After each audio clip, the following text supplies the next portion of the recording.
What if I revealed to you that these are the most notorious addicts in the history of R&B? From Sam Moore, who was ensnared in the grip of heroin and cocaine addiction for nearly 15 years, to Kim, whose substance abuse led to multiple arrests, hospital visits, and a life spent on the streets of Detroit, here are the 15 most tragic figures in R&B history. Sam Moore.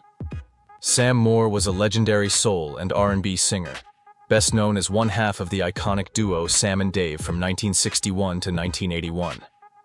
His powerful voice and electrifying stage presence made him a towering figure in music. Over his lifetime, he was honored with inductions into the Rock and Roll Hall of Fame, the Grammy Hall of Fame, the Vocal Group Hall of Fame, and the National Rhythm and Blues Hall of Fame. Even after his time with Sam and Dave, he continued to perform, sharing the stage with legends like Elton John, Bruce Springsteen, Phil Collins, Mariah Carey, and many others. However, behind the bright lights of success, Sam Moore's journey was fraught with struggles. His life was marked by twists and turns. He survived being shot by a jealous husband, spent time in jail, and battled a long-standing addiction to heroin. For artists like him, the road to fame was uncharted, and for many years, he found himself lost in it. Reflecting on 1986, he admitted that his addiction had cast a dark shadow over his most successful years in the 1960s and 1970s. His partnership with Dave Prader began to unravel in 1970, and after their split, Moore became deeply entangled in drugs, trapped in a cycle of heroin and cocaine addiction for nearly 15 years. Though the duo briefly reunited in 1971, they struggled to recapture their former glory. Moore's addiction only exacerbated their difficulties, and their 1975 album Back at Cha, produced by Steve Cropper of Booker T and the MGs, failed commercially. Two later albums in 1981 also flopped. Finally, in 1982, Moore took his first steps toward recovery while on a European tour. There, he met Joyce McCrae, the woman who would become his wife and manager. She helped him turn his life around, guiding him away from addiction and back into the music world. Thanks to her, he found stability and was able to continue his legacy as one of soul music's greatest voices. Etta James. Etta James was an American singer renowned for her deep, soulful voice that could shake the rafters. She sang across various genres, including gospel, blues, jazz, R&B, rock and roll, and soul, gaining fame with hits like The Wallflower, At Last, Something's Got a Hold on Me, Tell Mama, and I'd Rather Go Blind. However, James battled both heroin addiction and alcoholism for much of her life. Her substance abuse led her down a dangerous path, including writing bad checks, forging prescriptions, and even stealing from friends to support her habit. In 1966, she was arrested for fraud and placed on probation, but by 1969, she had violated that probation and spent 10 days in jail. Her life became a cycle of rehab stays and relapses. In 1973, James found herself in serious trouble when she was arrested for heroin possession. Instead of sending her to prison, the court ordered her to enter a drug treatment program. However, even in rehab, her struggles persisted. She became addicted to methadone and began mixing it with heroin. She spent 17 months at the Tarzana Psychiatric Hospital, a difficult period that she later admitted in her 1995 autobiography, Rage to Survive, had changed her life. Unfortunately, staying clean proved to be a challenge. After leaving treatment, she fell back into addiction, especially after becoming involved with a man who also used drugs. Even later in life, her battle with substance abuse continued. In 2010, James sought treatment once again, this time for an addiction to painkillers. Despite her struggles, she remained one of the most powerful voices in music, leaving behind a legacy that continues to inspire today. Amy Winehouse. Amy Winehouse was an English singer-songwriter and musician known for her deep, expressive contralto vocals and her ability to blend multiple genres, including soul, jazz, reggae, and R&B. Despite her immense talent and success, Winehouse struggled with substance abuse, addiction, and mental health issues throughout her life. At the height of her career, she found herself battling a dangerous relationship with drugs and alcohol. In August 2007, Winehouse was hospitalized for what was reported as an overdose involving heroin, ecstasy, cocaine, ketamine, and alcohol. She canceled several performances in the UK and Europe, citing exhaustion and health concerns. In interviews, she admitted to battling self-harm, depression, and eating disorders. After the hospitalization scare, she confessed to the Los Angeles Times, "I really thought it was over for me then." Her drug use also had serious consequences for her career. In 2008, she was blocked from traveling to the US for the Grammy Awards after failing a drug test. Despite the chaos surrounding her, those who knew her personally saw another side of Amy.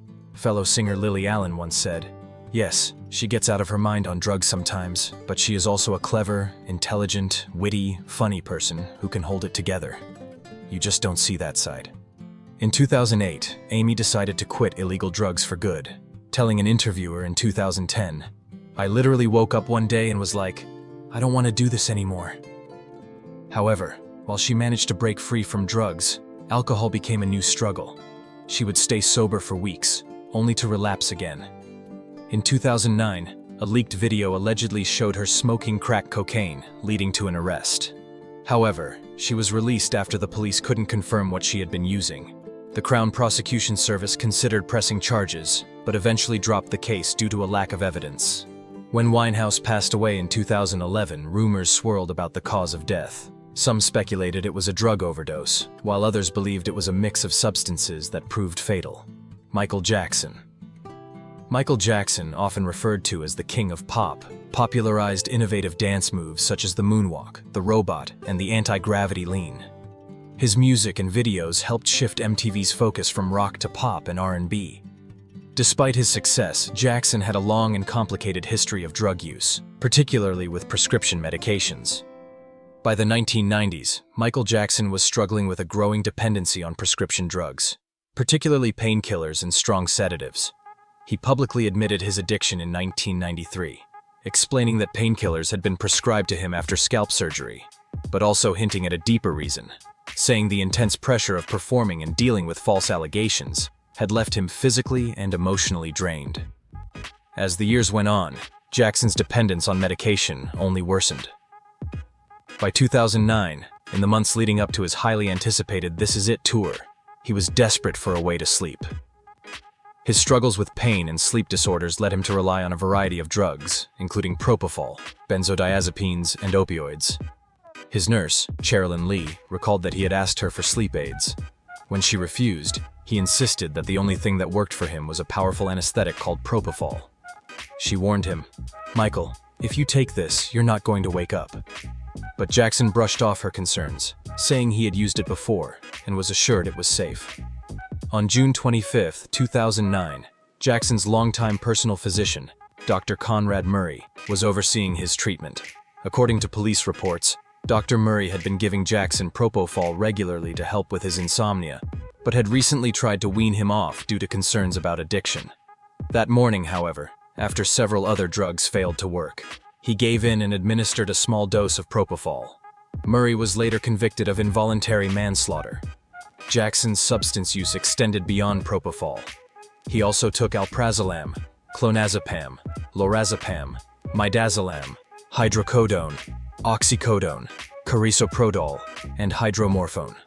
His access to drugs was facilitated by several doctors who continued to prescribe them, and he reportedly used 19 fake IDs to obtain medication. Bobby DeBarge Jr. Bobby DeBarge Jr. was an American musician with a voice that could soar. As the lead singer of the R&B group Switch, he was known for his incredible falsetto, a high, soulful sound that made fans fall in love with his music. Later, he became a mentor and producer for his younger siblings' band, DeBarge, even stepping in as a member when Elle and Bunny DeBarge left the group. But while his music was full of passion and beauty, his personal life was much harder. Bobby struggled with heroin addiction from a young age, a battle that followed him throughout his life. No matter how many times he tried to get clean, the pull of opioids always seemed to bring him back. His addiction eventually led him into deeper trouble. Drug trafficking. In 1988, Bobby and his brother Chico DeBarge were caught smuggling over 2 pounds of cocaine from Los Angeles to Michigan. Their plan fell apart when airport security found the drugs during a routine passenger inspection at Detroit Metropolitan Airport. Bobby was sentenced to 5 years in a Wisconsin prison. While locked away, Bobby had time to reflect on his life.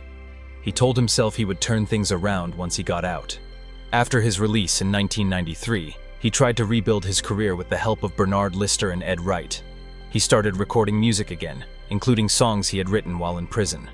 In August 1995, he released his album It's Not Over, a title that showed his determination to keep going. But behind the scenes, Bobby was fighting another battle. While in prison, he told his family that he had contracted HIV. By 1995, his health had deteriorated. He spent his final months lying low in California before moving back to Michigan to be closer to his loved ones. When his condition became critical, his family sent him to a hospice in Grand Rapids. On August 16, 1995, at just 39 years old, Bobby DeBarge passed away from AIDS complications. Before Kim became a renowned R&B artist, his life was filled with struggles, addiction, and homelessness. But through determination and faith, he turned everything around. Before signing with Motown Records, Kim had to fund his music career on his own. He used his American Express card, performed in a wedding band, and worked as a waiter just to pay for his first album, Chemistry.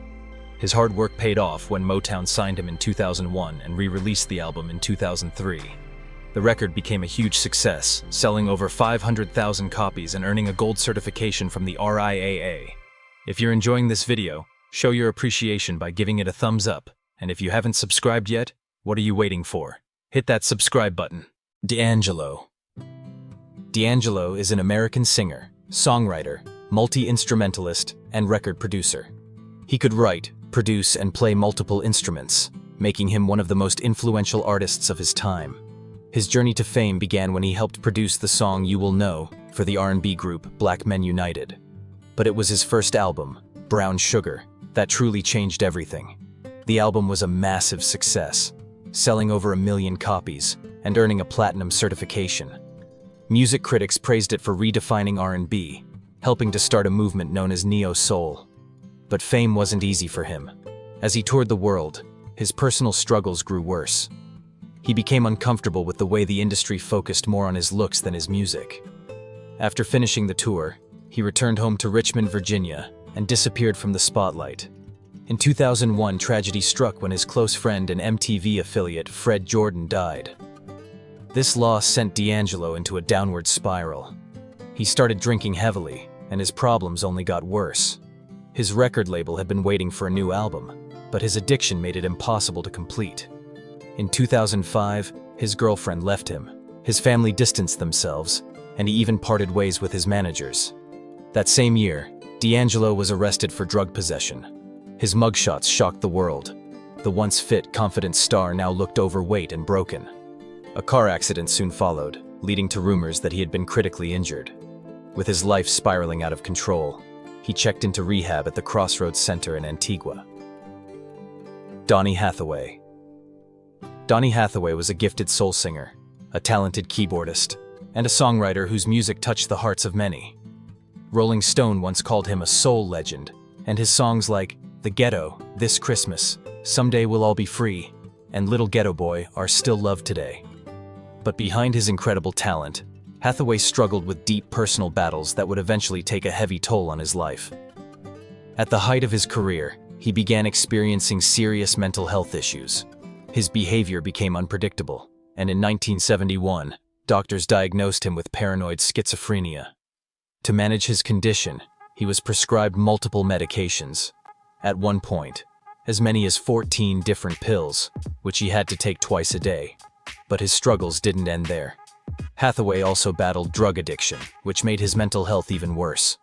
The pressure of the music industry, combined with his fragile emotional state, created a storm that he found increasingly difficult to escape. At times, medications seemed to help. His mental state would improve, and he could focus on his music again. But according to his wife, Eulalia Hathaway, whenever he started feeling better, he would often stop taking his medication. From 1973 to 1977, his condition became so severe that he was hospitalized multiple times. By 1979, Hathaway was trying to return to music. He was working on a new album of duets and had started a recording session with producers Eric Mercury and James Mtume. At first, everything seemed fine. His voice was strong and he was singing beautifully. But then, his behavior took a disturbing turn. He became paranoid, convinced that white people were trying to kill him. He even believed that someone had connected his brain to a machine to steal his music and his voice. His behavior worried everyone in the studio. Mercury felt that they couldn't continue recording, so he called off the session, and the musicians went home. Just a few hours later, tragedy struck. Donny Hathaway was found dead outside New York City's Essex House Hotel, lying on the pavement beneath the window of his 15th floor room. The police reported that he had jumped. Al Green. Al Green is a legendary soul singer, songwriter, and record producer, known for his smooth voice and heartfelt music. In the early 1970s, he released a string of hit songs, including Tired of Being Alone, I'm Still in Love with You, Love and Happiness, and Take Me to the River. Despite his success, Green's life was filled with both triumph and struggle. As a teenager, he had a difficult relationship with his father, who was deeply religious. When his father caught him listening to Jackie Wilson, he was kicked out of the house. With nowhere else to go, Green moved in with a woman who worked as a prostitute. During this time, he got caught up in a rough lifestyle, hustling to survive and using drugs. As a result of using drugs, he got into a lot of trouble. In 1974, his former secretary, Linda Wills, accused him of physically assaulting her, claiming he pushed her through a glass door during an argument about unpaid wages. The case was eventually settled out of court. A few years later, in 1977, Green and his former organ player, Larry Robinson, got into a violent altercation in Texas. Robinson said Green and his bodyguards attacked him over unpaid money. Both men were arrested, but they only faced misdemeanor charges. In 1978, Green was once again accused of violence. This time, a woman said he had beaten her unconscious with a tree branch. However, the case was dropped when she failed to appear in court. Green's life took a dramatic turn after tragedy struck. His girlfriend died after shooting herself, and the event deeply shook him. He became an ordained pastor and turned to gospel music. In 1976, he founded the Full Gospel Tabernacle Church in Memphis.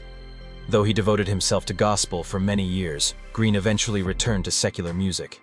In 1988, he teamed up with Annie Lennox to record Put a Little Love in Your Heart for the movie Scrooged. The song became his first top 10 pop hit in over a decade. He followed it with The Message Is Love in 1989, and even recorded the theme song for the short-lived TV show Good Sports in 1991. Charlie Wilson. Charles Wilson, also known as Uncle Charlie, is one of the most celebrated voices in R&B. As the lead singer of the Gap Band, he helped create some of the biggest funk and soul hits from the late 1960s until the group disbanded in 2010. As a solo artist, Wilson has been nominated for 13 Grammy Awards and 11 NAACP Image Awards, winning 2. He's been honored with a Soul Train Icon Award and a BMI Icon Award, and was even named Billboard's #1 adult R&B artist in both 2009 and 2020. His hit song, There Goes My Baby, was the top urban adult song of 2009. However, before then, Wilson faced life on the streets. In 1986, the Gap Band cut ties with their manager and lost their publishing deal. Though they were still under contract, they struggled to find new management. With little money coming in and no clear path forward, Wilson turned to drugs and alcohol as a way to cope. What started as an escape quickly turned into a nightmare. He lost control, spiraling into heavy addiction. He said, "I was doing it all. Cocaine, crack, all of it. Getting high all the time. I lost so much weight that I was down to about 130 pounds. Can you imagine a grown man that size? I was 130 pounds in the 7th grade." For nearly 2 years, Wilson lived on the streets of Los Angeles. He moved around at night to avoid being seen and hid during the day. He ate whatever he could find and sometimes showered using random sprinklers around town. He was ashamed and didn't want to ask for help. But even when he did reach out, the people he turned to refused to help him. Wilson's life might have stayed on this path if not for one person, Mahin, a drug counselor who would later become his wife. With her support, he got sober and slowly rebuilt his career. Jackie Wilson. Jackie Wilson was one of the greatest performers of his time, a true pioneer who helped rhythm and blues evolve into soul music. Known as Mr. Excitement, he was famous for his incredible stage presence, electrifying dance moves, and powerful voice. He started his career as a member of the R&B group Billy Ward and his Dominoes before going solo in 1957. Over the years, he recorded more than 50 hit songs, with 16 reaching the top 10 on the R&B charts, and several climbing to #1 on the pop charts. He had 14 songs make the top 20, proving his talent could cross genres from rock and roll to soul to doo-wop. But while Wilson's career soared, his personal life was full of struggles. Behind the scenes, he was controlled by the mafia, chased by the IRS, and caught up in a life of reckless behavior. He had 3 marriages and countless affairs and battled addiction to alcohol, amphetamines, and cocaine. Though many who knew him said his drinking was his biggest problem, his drug use became more severe in his later years. In 1970, Wilson suffered a heartbreaking loss when his 16-year-old son, Jackie Jr., was shot and killed near their home in Detroit. The tragedy sent Wilson into a deep depression. He withdrew from the world, barely performing, and turned to alcohol and drugs to cope with his pain. More sorrow followed in 1977 when his daughter Sandra died of an apparent heart attack at just 24 years old. Then, in 1988, his other daughter, Jacqueline, was killed in a drug-related incident in Highland Park, Michigan. During this dark period, Wilson's career faded, and his once unstoppable energy began to wane. Gerald Levert. Gerald Levert was born into soul music as the son of Eddie Levert, the legendary lead singer of the OJs. Music ran in his blood, but Gerald didn't just live in his father's shadow. He made a name for himself as a powerhouse singer, songwriter, and producer. He first found fame as part of the R&B group Levert, alongside his brother Sean and their friend Mark Gordon. Later, he joined forces with Keith Sweat and Johnny Gill to form LSG, a supergroup that brought together 3 of the smoothest voices in R&B. Throughout his career, Gerald released 9 solo albums, 6 albums with Levert, 2 with his father, and 2 with LSG. His impact went beyond just his own music. He also helped discover and mentor groups like the Rude Boys, Men at Large, and One of the Girls. But as the pressure of the music industry grew, Gerald turned to drugs to help him cope. What may have started as a way to deal with stress soon became a dangerous habit, one that would ultimately take a heavy toll on him. On November 10, 2006, Gerald Levert was found unresponsive in his bed at his home in Cleveland, Ohio. He was just 40 years old. At first, it was believed he had died from a heart attack, but when the autopsy results came back, they revealed that the real cause was an accidental overdose. A mix of prescription painkillers, anxiety medication, and over-the-counter drugs had built up in his system. Among them were Vicodin, Percocet, Darvocet, and Xanax, along with 2 antihistamines. His family tried to shift the focus away from drug use, explaining that all the medications had been prescribed to help him deal with chronic pain from past injuries and surgeries. Regardless of the circumstances, Gerald Levert's passing was a heartbreaking loss for the music world. Natalie Cole. Natalie Cole was an American singer, songwriter, and actress. She was the daughter of singer and jazz pianist Nat King Cole. Her breakthrough came in the mid-1970s with her debut album, Inseparable, featuring the hit song This Will Be, An Everlasting Love. The album's success made history, earning Natalie the Grammy Award for Best New Artist. She became the first African-American and the first R&B artist to ever win the award. But after a string of hit albums, things started to fall apart. By the early 1980s, her career was struggling, and behind the scenes, Natalie was battling a serious drug addiction. She later revealed in her autobiography, Angel on My Shoulder, that her drug use had taken over her life. She became addicted to heroin and crack cocaine, making dangerous choices just to support her habit. At her lowest point, she even worked as a lookout for prostitutes. Her addiction nearly cost her everything. There was a terrifying moment when she refused to leave a burning building, and another when her young son, Robert, almost drowned in the family pool while she was high. Realizing she was on a path to destruction, Natalie checked herself into rehab in 1983, spending 6 months in treatment. After getting clean, she slowly rebuilt her career. She released the album Dangerous, which helped her make a comeback. But it was her 1987 album Everlasting that truly brought her back to the top. With hits like Jump Start, My Heart, I Live for Your Love, and her dance pop cover of Bruce Springsteen's Pink Cadillac, Natalie proved she was still a star. Whitney Houston. Whitney Houston was an American singer, actress, film producer, and philanthropist. She is one of the most awarded performers of all time, but behind the fame and success, she faced a long and painful struggle with addiction. In a 2009 interview with Oprah Winfrey, Whitney opened up about her battles with drugs and alcohol. She admitted that her drug use had started off lightly but became a serious problem after the massive success of The Bodyguard and the birth of her daughter. In July 1999, Whitney Houston's family, including her mother, staged an intervention begging her to seek treatment for her drug use. But Whitney refused. By 2001, her dangerously thin appearance sparked rumors about her health. At the time, her publicist blamed stress, saying she simply wasn't eating.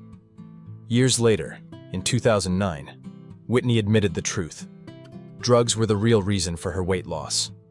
In a now famous 2002 interview with Diane Sawyer, she addressed the drug rumors head-on, famously saying, "Crack is whack."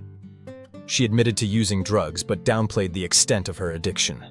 However, by 2009, she was more open about her struggles. In a deeply personal interview with Oprah Winfrey, she revealed that her drug use became heavier after the massive success of The Bodyguard and the birth of her daughter. She said, by 1996, it was an everyday thing. She spoke of rehab stays and attempts to get clean, but admitted that her addiction continued even after treatment. In 2005, her family took legal action and got law enforcement involved to force her into rehab. Despite multiple attempts to get clean, Whitney struggled for years.